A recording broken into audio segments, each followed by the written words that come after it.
Hello, good evening, and welcome to tonight's edition of The Probe. Tonight, we examine whether Ghana's poverty reduction efforts are being undermined by delayed social protection payments and whether a system designed as a safety net is in fact failing the very people it is meant to protect. Nearly 100,000 vulnerable Ghanaians risk sinking deeper into poverty because the government has allegedly failed to pay them funds owed under key social intervention programs.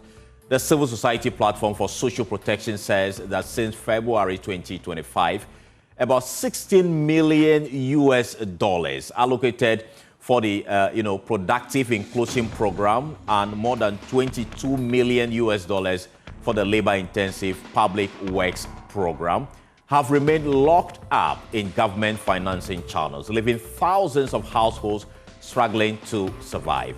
Well, in a statement issued earlier, the platform revealed that about 51,000 trained beneficiaries under the Protective Inclusion Program are still awaiting grants across 108 metropolitan, municipal, and district assemblies, MMDAs, across the country. And under the LIPW model, some 43,000 workers remain unpaid for work already completed in 122 MMDAs. Additionally, work on more than 600 community projects has stalled due to the delays triggering job losses and denying communities local critical infrastructure. The total unpaid wages owed to the LIPW beneficiaries alone stands at 42.5 million Ghana cedis. The platform warns that these delays are actually eroding Ghana's poverty reduction gains and risk reversing years of progress. So the question tonight is, why have these payments been delayed since February 2025, if these claims are anything to go by? And then, more importantly, how are these delays actually deepening poverty among the most vulnerable in Ghana's society? Well, joining me tonight on The Probe is Auberon Odoom. He is the National Coordinator of the CSO Platform for Social Protection Ghana and also convener for SDG 10. Welcome to the conversation tonight. Thank you very much. Well, also joining us on the telephone line is the Member of Parliament for Swami and also a member of the Local Government and Rural Development Committee, John Darko. He is on the telephone. This is The Probe, and we are live on DSTV channel 421, GoTV 125. We are also on radio. You are listening to us on Joy 99.7 FM in Accra and Love 99.5 FM in Kumasi, and more than 30 affiliate stations across the country.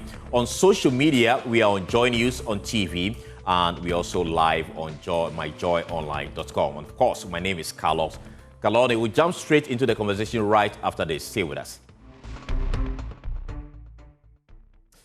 Thank you so much for staying with us, and you are listening to us on radio, Joy 99.7 FM, and also we are live here on Joy News. And we have in studio the National Coordinator, CSO's Platform for Social Protection, Auberon, in studio. Grateful for your time here on The Probe. Thank you very much. Well, tell us about this particular challenge you are raising in the statement you issued a while ago. There are some payments you said the government is actually delaying since February 2025. What monies are these monies? All right, so there are two different programs that we are talking about. We have the labor-intensive public works and the productive inclusion.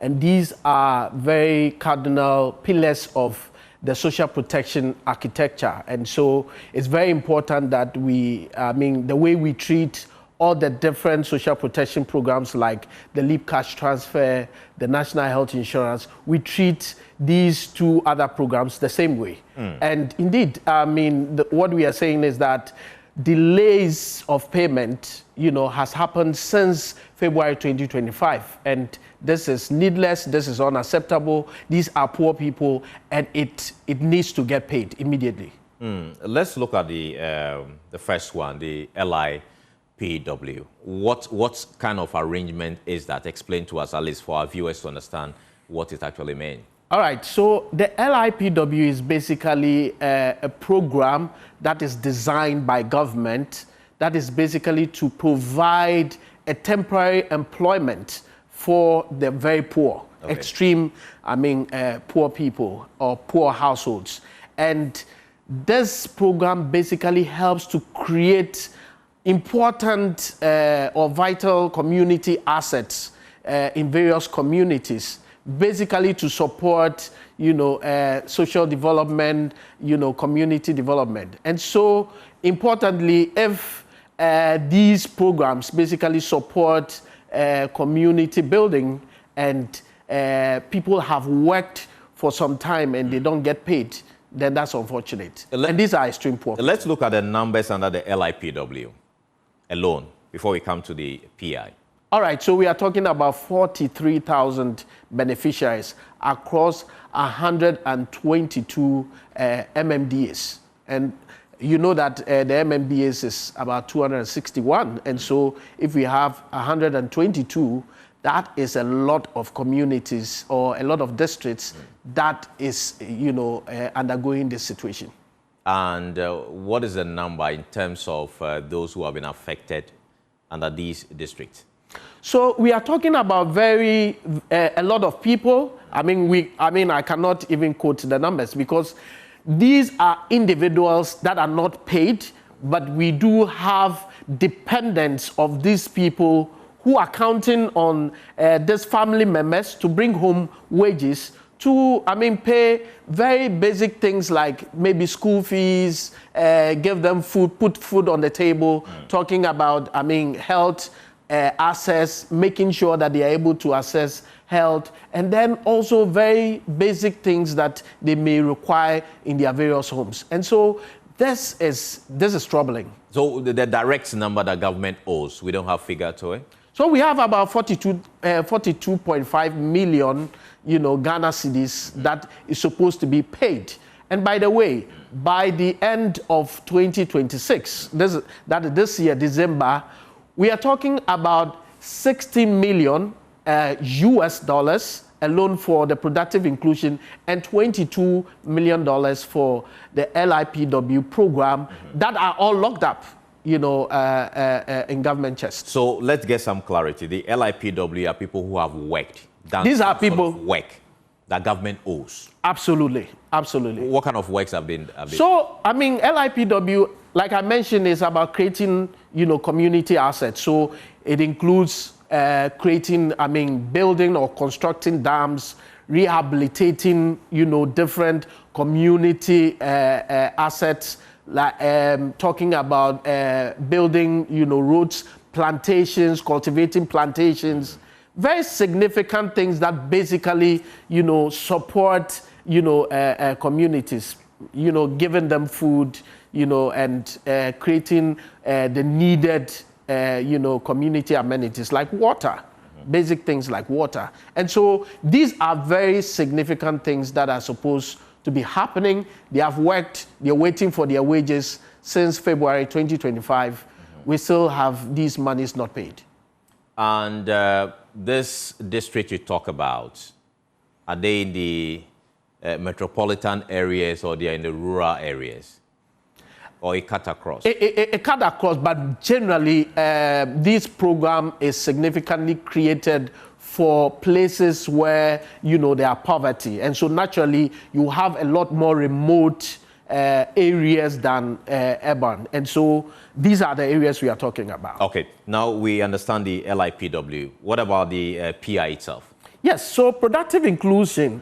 And the significant thing about the two different programs is that it's actually a bridge for a lot of people to get out of poverty because it's providing, very valuable livelihoods, for people who are on, for instance, otherwise had nothing to do. Okay. And so if you take, for instance, the LIP cash transfer, it provides cash for people, bi-monthly. Who don't work at all. Who don't work, straight money to you. Straight money to you. This one, it is something, why I say it's a bridge is that when people are getting out of poverty, exiting, graduating, out of poverty so that they can be on their own.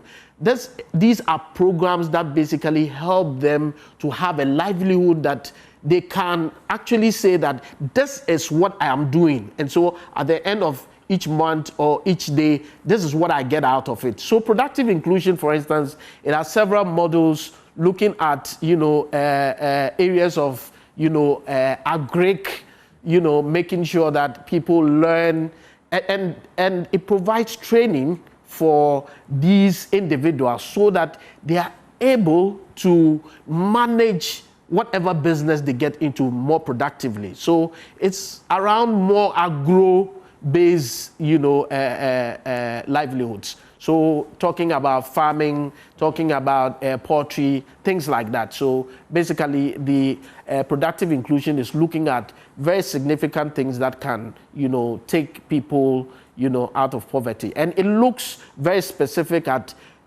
community-specific, interventions that are more helpful. So not, importing some, foreign ideas. Okay. Something that is very important in the community. Based at the local level. Based at the local level. It's localized, pretty much. So very much contextualized to the people's, needs. And under that also, how much does government owe?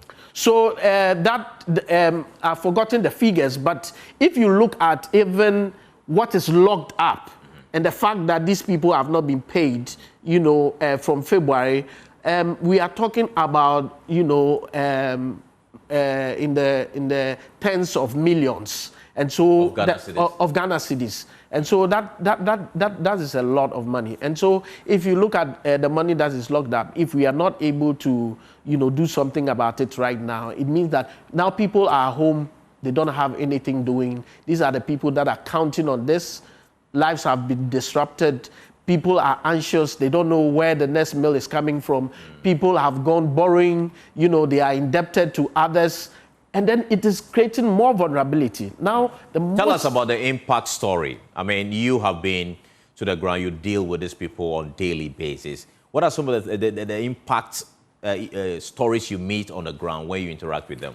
All right, so before I talk about the impact, let me talk about studies that have been conducted. Okay. So in 2021, a tracer, study, conducted by IPSOS, shows that, for instance, if you look at beneficiaries that, have been on this program, about 97%, even 3 years after, they have been followed, they are still doing the same thing.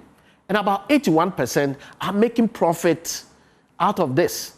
This is significant. This is, very outstanding, for people, The program is a very good program. It is a very, very good program. Okay. And then you look at LIPW also. I mean, you can say for a fact that, a lot of people are very satisfied. I mean, when, the Center of Policy Studies, followed up on some of these beneficiaries, about 98% say they are very satisfied with this program. Now, talking about the success stories, lots of people, in this program now have managed to have something that they can call their own. Okay. Something that they're doing. And they've graduated. They have graduated. They are doing something that they can say that this is bringing me income. They are able to support their family, even families beyond. Like create employment avenue for others? Even create employment avenues for others. Okay. Amazing things. I think that these are very significant, stories to tell. Some people, from very small things like, shea butter, they have even enhanced it. Now some products even go abroad and things like that. So these are people who, given the chance and government investing in them, perhaps that's the story we have on poverty is going to be a different story. Okay, so now that the money has been delayed for, according to what your statement is saying, for like a year, we're interested in the impact. How this is actually affecting those, the beneficiaries. For 1 year, the fund is not coming. How is it impacting their lives? Your guess, touch on the positives. We want to know how the delay is also affecting them. Yes. Like I said, it's created a lot of disruptions in the livelihoods of these people. Basically, they cannot meet their basic needs. Talking about, basic things like food, I mean, food. Wow. That's what we are talking about. Food. Yes, because these are people who have been counting on this. They have been hoping to have this, to live. And then now their dependents, cannot have some of these things. Talking about access to health, they cannot access health. It means that when your child is sick, you cannot actually go to the hospital. You may have to watch on, or you may have to find something, very, very weird to, help, the situation. We are talking about anxiety. Believe me, many of these people are so much in distress. Psychological distress. Mental health. And so it is so worrying. When you talk to the people, some people cannot talk. Some people, you can see that, you can see from their outlook that this is not good. Talking about, even the trust in these programs. So this is a public program. This is government, established program. Now, people have been counting on it. Sometimes people think that this is their savior. Now, if 1 year they have not received salary, do you think that when programs like this come up, people will believe in the program? There will be so much mistrust. There will be the conversation about on the ground. Absolutely, that is the situation on the ground. There will be people, insinuating that it was political. We do not want, that coloring, of this situation. We want it to, be a right for these individuals. More so, talking about, other things like, now I do not have money and so I want to go and borrow from a neighbor. You can imagine 1 year down the line, obviously it's going to be embarrassing. Okay. These are people that are going to get, they would get problems. Okay. You have been dealing with government more like in between government and the people. Have you reached out to government since February of last year to find out why this delay? So basically, these are conversations that we have been having. We have been asking, the hard questions, about what is happening. We don't get answers. We are not getting... You've been asking, have you written to the... No, we have not done... Most of the time... First of all, whose responsibility is it to pay this money? All right, so it is Ministry of Finance, and these programs are under the Ministry of Local Government, Chieftaincy, and Religious Affairs. And so, naturally, the monies come from Ministry of Finance, and then it goes to the Ministry of Local Government, and then they will reach out to these beneficiaries. They are the ones working with them. Have you reached out to them? We have reached out to them. And the response? The response is generally that it is being worked on. For 1 year? 1 year. And is it that they don't have the fund? I don't know. Is this a donor-funded something or Government of Ghana funding arrangement? So it is a Government of Ghana. You see, social protection is Government of Ghana's, responsibility, obviously. However, donors come in, give support. But particularly, we are aware that the World Bank supports this, and obviously that money already is in government's chest. We are aware. You are aware as civil society organization? Absolutely. You are aware that the donor countries have given this money to government? We are aware that the World Bank, which is primarily, the donor for this, and it is not a grant. It is actually a loan to government, and so obviously a loan to government is government's money. It's not. So the money is sitting in government account as we speak? I should think so. Since when? Since it has not been paid. As in, since when was this money paid by World Bank? I don't know when it was paid, but I do know that a government has it. And so the money is there? The money should be there. It should be there or is there? The money should be there. That's on what basis do you think the money should be there? Because for all you know, the government doesn't have the money to pay. I'll be surprised. And don't forget that last year there was a lot of capping, on government spending, generally. And so it could be one of the things that may have happened to this program. But we have started a new year. I think that government should do better.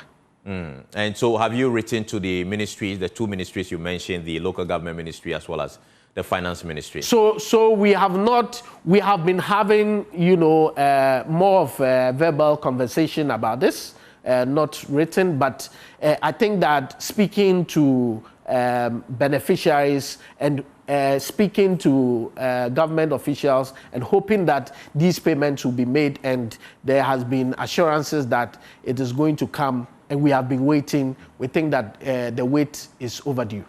Now, one clear year into the wait. What's your next line of action? The next tomorrow we are having a press conference. We are basically telling government that the payment should be now. It can't be tomorrow. We are saying that social protection, and don't forget that social protection now is a law. It is a right for people who are poor to be able to access important social protection benefits, whether it is cash in kind or any form of social protection program. This one is a temporary employment. This is something that is also supporting build community assets. Okay.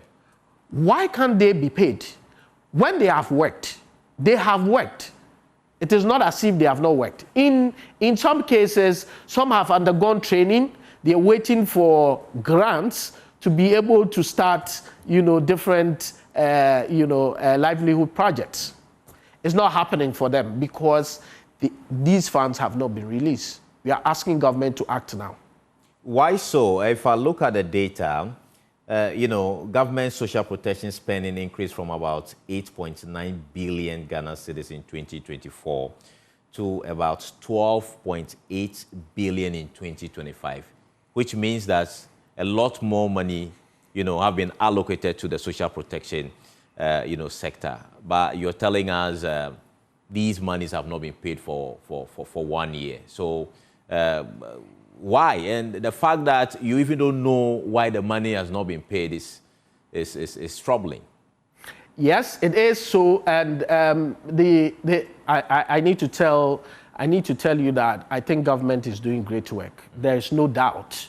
And in terms of the budgetary allocation, we see. If you talk about the budgetary allocation, it's great. I think that government is doing an amazing job. And in fact, if you look at even the work that has been done with the various macroeconomic indicators, inflation reducing, up to 3.8% from 23.8%. That is amazing from December 2024 to just about January 2026. Amazing job. I mean, this is obviously affecting the cost of living. Pressures, have gone down. Many other good things have been happening. Look at the CD stabilization. These are all great things. Now talking specific about the increment.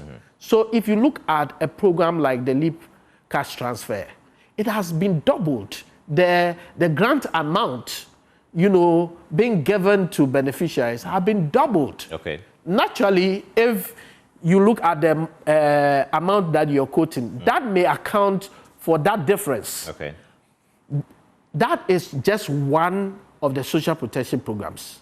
There's the National Health Insurance scheme that also have some allocation based on... And that's also doing well. That is also doing well because payments have been rightly done correctly. We have the Education Capitation Grant. We have the Ghana School Feeding Program. These are all great programs, basically lifting people from extreme poverty into, something meaningful in terms of livelihoods.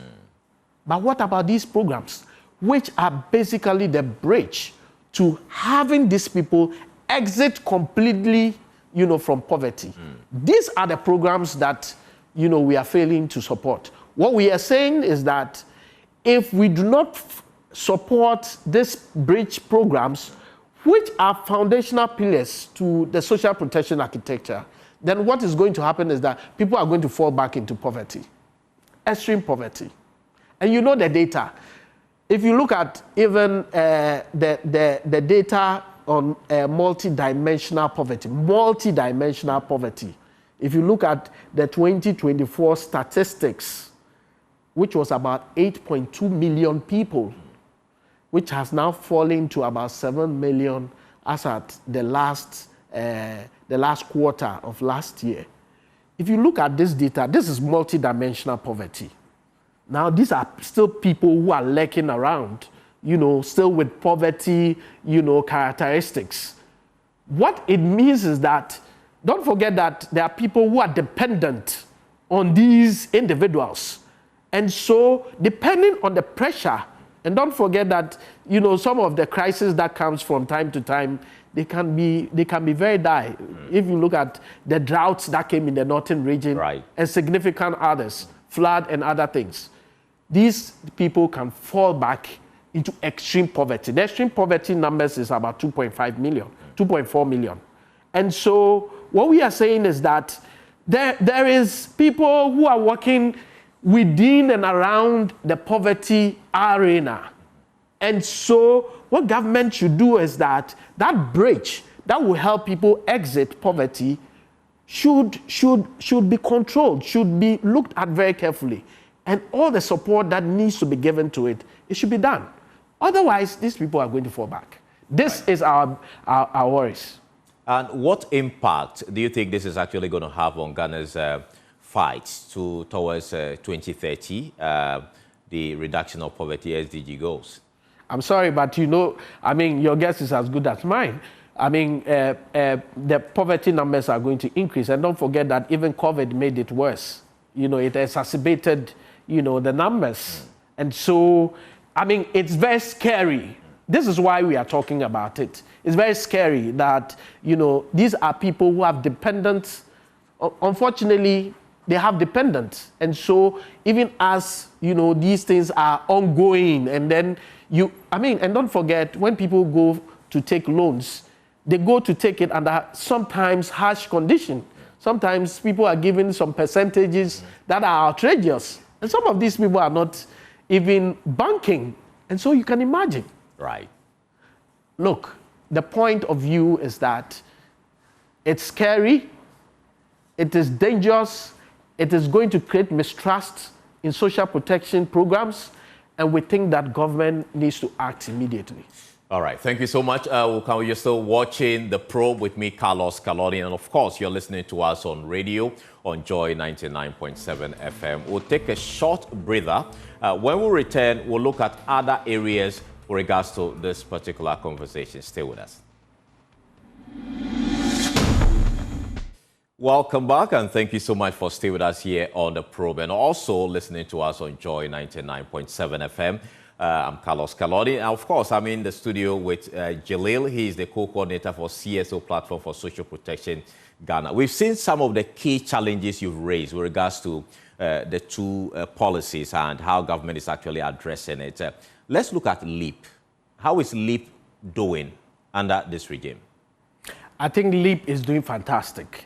I would say. I think that in the past, we have also put pressure on government, because if you recall, one of the things that the IMF in its negotiation with government said was that it should prioritize, social protection interventions. And so we put pressure on government, and, government now began making the LIP payments more regular. Indeed, it has not defaulted since, that started. And so we are very excited about it. The fact that also between 2023 and 2025, it doubled and doubled the grant again. We are even looking forward to another doubling, even in sometime after March. And so LIP is doing fantastic. Let's look at the 4-year reassessment module that we have. Is it still relevant now?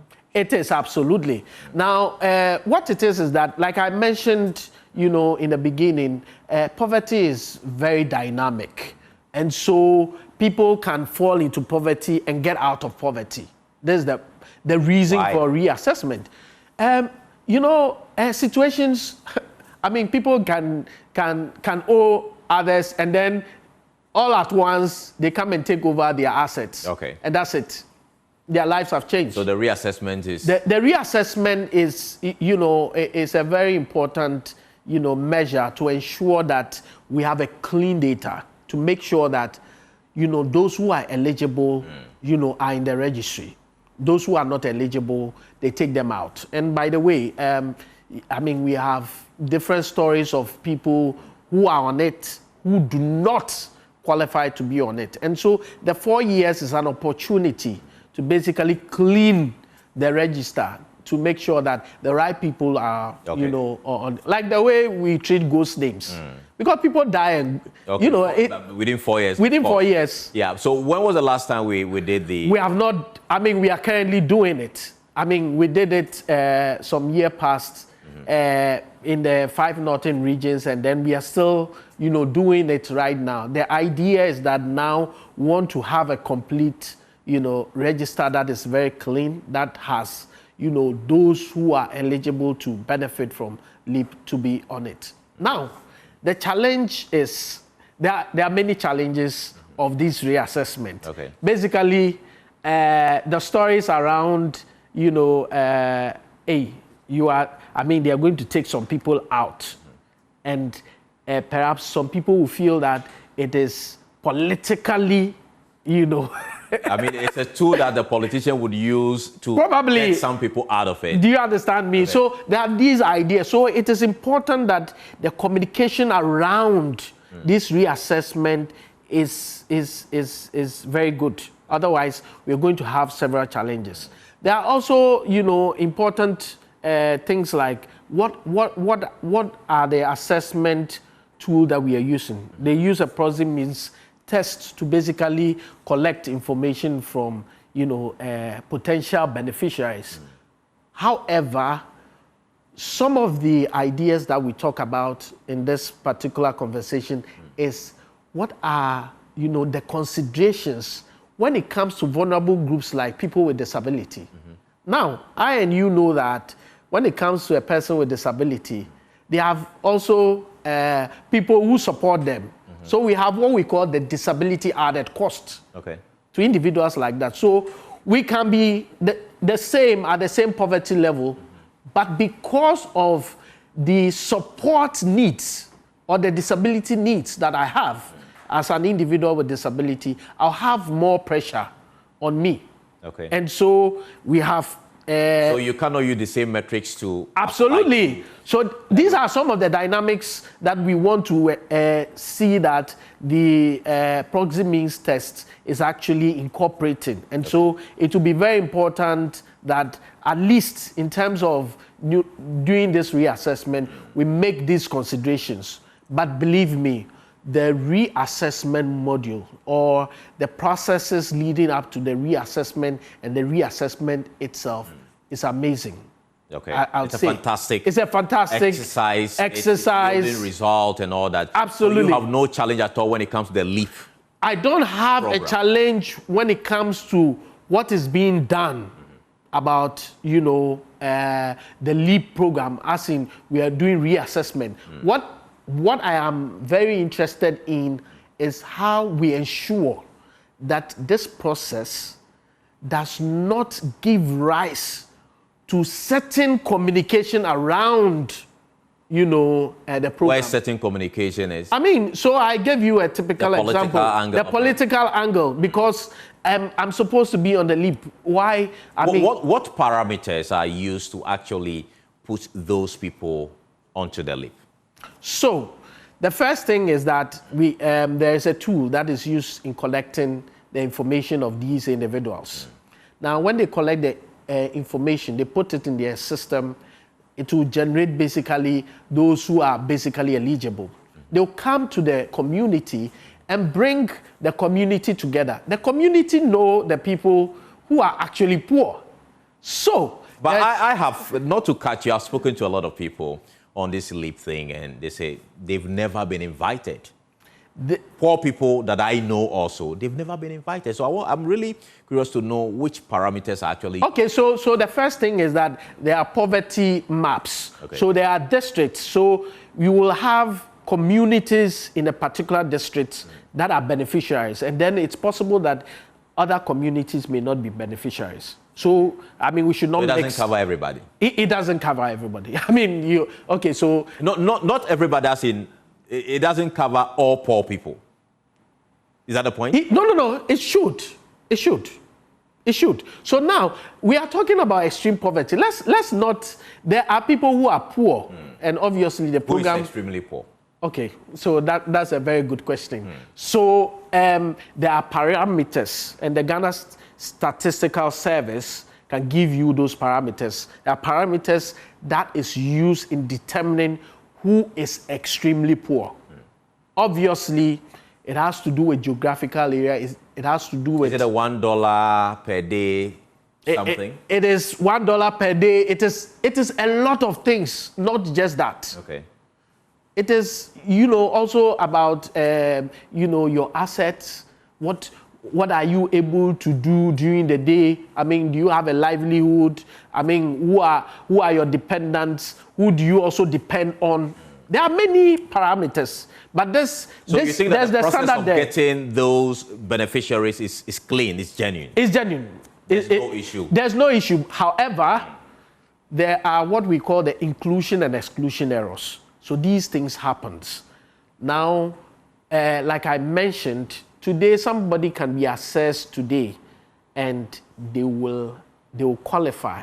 Another day, they may not because of the kind of responses that they gave to the questionnaire. Now, what I am saying is that the process is not just a one-off process.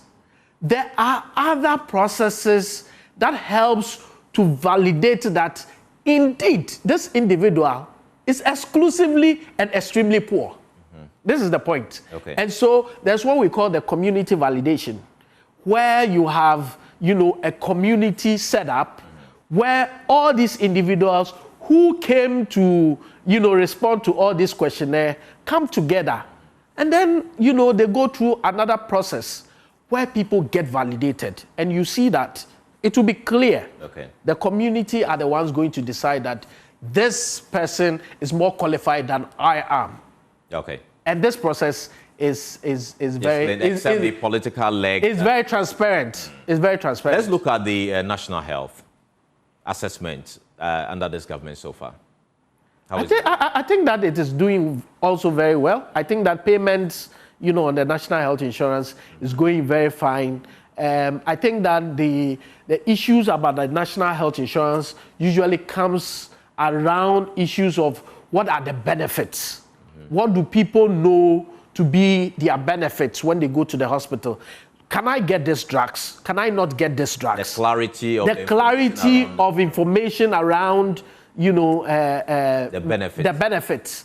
These are the challenges. Again, there are people who would like, there are more of some sickness or health, situations that are more chronic in nature. So if you understand that people are reporting a particular situation more often, even, for instance, if you take the likes of those mental health patients, they have certain medicines that they are on every time.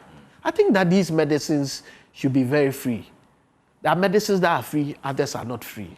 These are the kinds of conversations that happens around issues of, national health insurance. But otherwise, I think that payments, are more regular nowadays. However, we need to look a bit more into, the benefits. What are the kinds of things that are missing? Even for people with disabilities, they are talking about, for instance, things to do with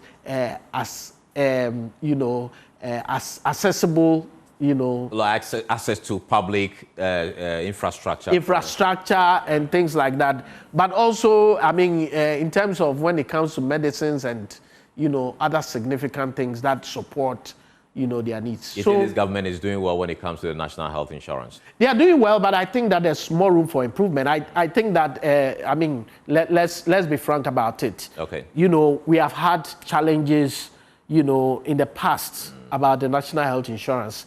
But when it comes to payments, you don't hear so much about it nowadays. We are doing well with the payments.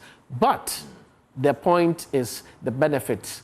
People should know what their benefits is. And again, people tend to say that they suspect that they have been to the hospital, they have intentionally written drugs for them to go and buy, and that should be on the national health insurance. So there should be clarity around more public education. More public education. Now, let's look at the social protection space generally, in general terms.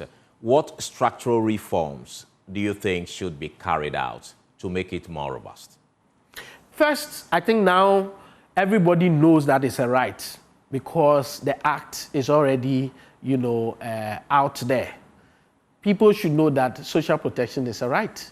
So access to education, access to health, access to, interventions like these ones, people should not feel that it's a handout by government. Is that awareness out there? I don't think so. People still think that, this government has done so well. No, it's not like that. It's a right. And that is the point that we are making. And again, we think that there should be a more robust, MIS system, management information system around it, such that at a click of a button, you can get all the issues, data, talking about grievances. Of course, we have, and I think that we have quite a very good, robust, data. System. We have what we call the single Windows citizens engagement system, which basically supports grievance management, issues. And so that basically helps to ensure that when people have grievances in any of the programs, they can actually report and get, remedies for that. But I think that there's a lot more. Like I mentioned, the foundational thing is that people are aware that this is a right. Okay. Number two, community involvement in the processes is so important because these are the people who know, the people who are poor in the communities. If you take national health insurance, if this our Ghana card, problems, we have resolved it. Everybody is in the system. At the click of a button, if you have a mobile money, system or anything, at a click of a button, all those who are on Social Security, they don't need to do anything. It should be renewed by itself. So your call is, what should be done there? Integrated, the data should be integration of data. We should make sure that all our different data from the different public institutions are speaking to each other. I think because why would somebody go to the hospital and all of a sudden realize that their card has expired and they have to wait for a month? There's no reason for that to happen. And so we should have a more robust system that is allowing data to speak to each other. I think that, and then the community involvement. And the awareness. Who should lead that campaign? The campaign should be by all. I think that public institutions, communities, traditional authorities should be involved, CSOs, actors, development partners should support some of these things. I think that those are the structural reforms you want to absolutely see in the social protection space. Sure, certainly, and I think that we should all know that social protection is a right for all. Somebody and again, we want to get to a point where social protection is more comprehensive. Okay. At this point, it looks like there's too many pilots. So if you look at the Ghana school feeding program, if they are feeding some children in some primary school, you see those in JHS around the windows also trying to get food. These people should all have food. Why? Because they are poor. They are on the same compound. They are brothers and sisters to the same people who are. But you just said that we can't be in the same room and be poor. For all you know, they're okay. No. That's what I'm saying. That these are people because that is why they are standing there and they're waiting to be served. So you think that the school feeding should be extended to the GHS? Absolutely, they should. I think the numbers we are doing great. I know that government expenditure is is very big. But I think that if we really want to get to a point, I mean, we should expand some of these things. Okay, let's go back to your key concern with the LIPW. Now, from today, what is your expectation from government? Tomorrow you are having a press conference on this. Absolutely. Are you giving government some timelines within which you expect them to address this? Certainly, we think that, I mean, the resources should be found, should be paid to these people, because these are contractual issues, and obviously the people we are talking about are people who are in extreme poverty. Those are the individuals we are talking about. Okay. We are not talking about the regular man, in Accra, doing other stuff. We are talking about individuals who are struggling to put one meal on the table, and they have worked and they have not been paid. The action is not tomorrow next. It should be now. This is what we are asking government. And so we think that as a matter of urgency, within 24 hours after this thing is released, government should do something about it immediately. Even if it can start, giving parts of the payment, and then it can start. All that we wish is that these individuals needs to be paid. 24 hours. If government doesn't hit to the demand, what will be your next line of action as a CSO that's interested in social protection? You hit the streets? We will tell you the next one. We will tell you what we are going to do next. So. Okay. So, and if that doesn't happen as it stands now, what impact is that likely to have on, say, the donor community's trust in the system? Absolutely. The trust I have mentioned and I have emphasized again and again. It makes people lose trust in the system. Not the beneficiaries. I understand. It's not just the beneficiaries. World Bank, because these are IMF, these are the individuals or the organizations that have considered some of these conversations and have, tried to support. And so if we are given the signals that, I mean, after all these conversations, we do not want to do these things rightly, then that will create some mistrust in the system. What policy measure would you want put in place to ensure that going forward these delays do not even happen? Now that it is law, we can go to the law courts and seek for remedies. So you advise the beneficiaries to go to law court? Not immediately. We think that we do not even have money. We think that to feed. We think that our government is a listening government, and we think that they will respond. I have no doubt in my mind that government will listen to. They will respond. I am certain. Thank you so much, Mr. Jalil, for speaking to us here on The Probe. And this has been The Probe. You've been listening live on Joy 99.7 FM and also watching us live here on Joy News. And we've been looking at some claims being made by the CSO's Platform for Social Protection Ghana.